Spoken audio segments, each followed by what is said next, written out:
in 3 to 4 months, you can actually be ready with your publication. The on-demand interview preparation. So that's a collection of all our classes. So more than 35 hours of interview preparation videos. You also get another session with me, but you also get all these classes. Beyond a point, emails become overwhelming because program coordinators are getting 50, 60 emails every day. Hello, everyone. Welcome to our channel. I am Shayla, the VP of Student Success here at USMLE Sarthi. And with me, I have Pawan Kira. Pawan, how are you doing? Good, Shayla. How are you? I'm doing great. I can't believe we're already to November. Yes, and the interviews have started to come. And in fact, many of our students have already interviewed with the programs. In fact, a couple of them already accepted pre-match offers. So yes, we are well and truly in the thick of the things. Wow, that's exciting. We're excited for them. Okay, so that's perfect. Let's jump in. I want to remind everyone that this is part of a video series we've been doing every month on things that you should be doing. So make sure to follow along. Stay up to date with us. We'll do the next few months as we go as well. So yeah, applications are in, interviews have been offered and are happening. So let's hop in. If a student has an interview coming up, how does Sarthi help them? So obviously, the assumption is that you've been preparing and you're ready to go, but there could be program-specific questions. There could be other questions you need help with. So we have several kind of programs. So one is the on-demand interview preparation. So that's a collection of all our classes. So more than 35 hours of interview preparation videos where we go over more than 80 questions. And you will see the recordings of how our students are answering the questions in real time, how our panelists are correcting those questions. So that's a very good resource, on-demand interview preparation. And then there is a quick IV Prep Plus where you get a mock with me. You also get another session with me, but you also get all these classes which you can watch for a week. So that's quick IV Prep. And there is IV prep, quick IV prep also, which is without the classes, you get a mock as well as a session. So maybe you can navigate to the website and show them where we are, and we can then post the link when the video goes live. Yeah, let me show how to do that. Here we go. Can you see my screen? So from our website, you can go to the residency prep interview link. We talked about our on-demand plan that is still available. So that's here. All of the pricing and the links are here. And then Pawan also mentioned the quick IV prep. Yeah, this is for those of you who really need, you have an interview in the next 4 or 5 days. This plan would be the very, very quick hit. You get all the classes, you get a mock, get another session, and you will be well prepared. Yeah, that'd be perfect. Okay, excellent.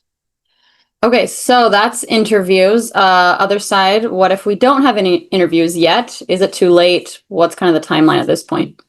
Okay, so the interviews will keep coming in. We should see for another maybe 3 weeks just till Thanksgiving. And then, of course, there is a week to 10 days programs take off, and they are obviously interviewing applicants. So till about 24th, 25th of this month, November, you should see interviews. Then there'll be a bit of a lull.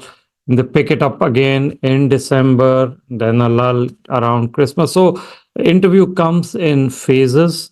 At this point, high scorers or recent graduates, they are getting interviews, and then they will go down the queue. After December, we are mostly looking at new programs that'll offer interviews, or as students accept pre-match offers and they withdraw from the match, those interviews also in Jan and Feb. The point is, you never know when you will get the interview. This is not the time to give up. A lot of chatter I hear on social media is, okay, the interview is over, people being very depressed, anxious, and then they just give up. But this is not the time to give up. The season ends only when the rank order list is submitted. So anything is possible before then. So Now, your question on what to do. You should be following up with the programs, especially your signals. You should still be connecting with, the professional network or personal network. So professionally, maybe you've done rotations, you may have mentors. Personally, you may have your med school seniors or, your uncles and aunts in the system. So anyone in the system can help you. We have several classes where we talk about how to actually use your social media or other aspects to connect with the programs. You can write emails, every 2 to 3 weeks, but beyond a point, emails become overwhelming because program coordinators are getting 50, 60 emails every day. So there are other ways and means, attending conferences. It's a good way to reach out to or connect with those residents, chief residents. So there are several ways that we talk about in our classes as well. Perfect. Yeah, that really helps. There's still a chance, so keep Oh, trying. absolutely. So to go along with that, do you recommend doing rotations and research at this point? So it's always a good idea to be clinically active, whether you are in your home country or in the US, especially because one of the very first things the programs will look for is what are you doing currently, right? So if you're in your home country and if you're working full time, I think it's a good idea to keep working. If you are in the US, don't just sit at home and say, I'm preparing for step 3 or something similar, right? Show them that you are actively engaged. You are working towards your USMLE dream. I think it is important, but we all know that at this point, the LORs will not be of much use for the current system. Now, of course, there is a possibility that some of you may have to go into the match next season. If you don't match, unfortunately, then of course the LORs are useful. Research is always useful. And if you are doing some of these things, you can always update the program by email and things like that on what you're doing currently. So, yes, I think it's always a good idea to be active in this season. Perfect. Okay, those are basically the highlights that I have, the questions about this season. I do want to move on to next season, but anything you wanted to add at this point for the 2026 students? So at this season, like we covered everything, be active, reach out to the programs, make sure you are doing something in research, rotations, and more importantly, the season is not over. So why do I say this? Because you could get an interview at a 2 day notice. And then if you're not prepared, that could be, a big, big issue because without preparation, going into the interviews is definitely not recommended. Right. Okay, perfect. Okay, so yes, it's never too early to start talking about the next season. Always time to jump into that. So we're talking now, if you're applying September 2026, what should they be doing at this point for next year?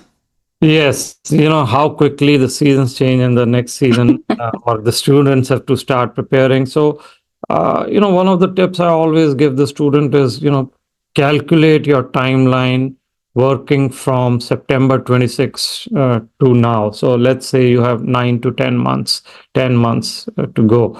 What can you do? So obviously, think from ECFMG certification perspective, you obviously have to do CK, you have to do step 1. So exams are the first priority. CK is the scored exam. So maybe you need 5 months dedicated prep. I don't know. So make sure to have enough time to CK because the score can be very, very deterministic of your match probabilities. Obviously, we don't want you to flunk step 1. So, step 1 passing is important. But then comes the more important things that students tend to leave for the later, which is the US clinical experience. If you have done step 1, now would be the time to do USCE because you can get to see more patients, you get more one-on-one time with the preceptor. LOR quality can be good because after September there is this kind of lull in the USCE till about March. So between now and March, if possible, try to wrap up 3 to 4 months of USCE. Then comes research. So research, as we all know, is becoming important in the match, but it takes time. So if you start now, then in 3 to 4 months you can actually be ready with your publication. So CK step one, rotations and research. Of course, we want to prioritize the step exams first. So step one first, then whatever time you need for CK, maybe 4 to 5 months. But during that interim, you could come here for rotations. Maybe research can start now. And of course, there may be a lot of you who have not decided the specialty of choice, IM, FM, neuro. So this is also the time, depending on your work experience, depending on your interest, to narrow it down a bit to the specialty that you would like to target. Perfect. Okay, I wanted to show my screen. We do have discounts running on our rotations. So speaking of rotations, yes. I wanted to highlight that. So if we go to we actually have a tab called discounted rotations. So if you click on that, you can actually see all the rotations and then fill this form to let us know which ones you're interested in. But I wanted to show this sheet here. Yeah, so we're running the application fee $50 off for November and December. You just have to rotate next year in 2026. And then some of our rotations themselves are actually on discount too. So definitely check these out. We have the pricing, the discounts, and the highlights of the rotation. Yeah, absolutely. This could be very useful. Obviously, early bird gets the whatever you want to call it, rotation, and you can get it. You can get it in a much cheaper way. As we all know, this is an off season, so a lot of our physician partners are offering these discounts. So. And a lot of times they're not going to be discounted after March. So now's the time. Now is the time. Yep. Yep. Perfect. And then I wanted to show our research too. You mentioned getting started on research. We do have a few good research programs. They're all based out of the US, and can lead to publication. So this is pretty helpful, kind of get started. A lot of them do take, maybe 8 or more weeks. So it'd be nice to get that going and get the publication ready before next September. So yeah, so research is important, and you can take a look at this page. And maybe in one of the next videos, we can dive into detail of what each one of them does and how it helps them. So we can definitely do that. That'd be great. Okay. Let's see. Volunteering was one other thing that students often ask about. Is there a certain way to volunteer, or how does volunteering is something that doesn't give you the interview, but obviously is a very important point during the interview discussion. So volunteering, if you are considering, you can do it in your home country, you can do it in the US, the way to give back to the community. In fact, Sarthi also has a nonprofit focused on teenagers, adolescents, and maybe when we come to the video of this, we'll post a link. But so there are a lot of volunteering opportunities that you can do. It need not be in the US, can be anywhere, but always a good idea to have it. Perfect. Okay, that kind of wraps up my questions for today. Any last minute thoughts you wanted to? No, I think for this season, interviews are coming in, so just be ready. And for the next season, might as well start the exam prep and get those exams out of the way. So that's all. Yep. And we did just do a webinar all about accepting pre-match offers and nailing those interviews. So make sure to check that out too. Yeah, that webinar should be up on YouTube very soon. Thanks, Pawan. All right, thank you. Thank you so much for watching. We hope that video provided valuable insights for your journey. Don't forget to subscribe to our YouTube channel and follow us on Instagram and Twitter. And check out our website for details on how we can guide you to a successful match.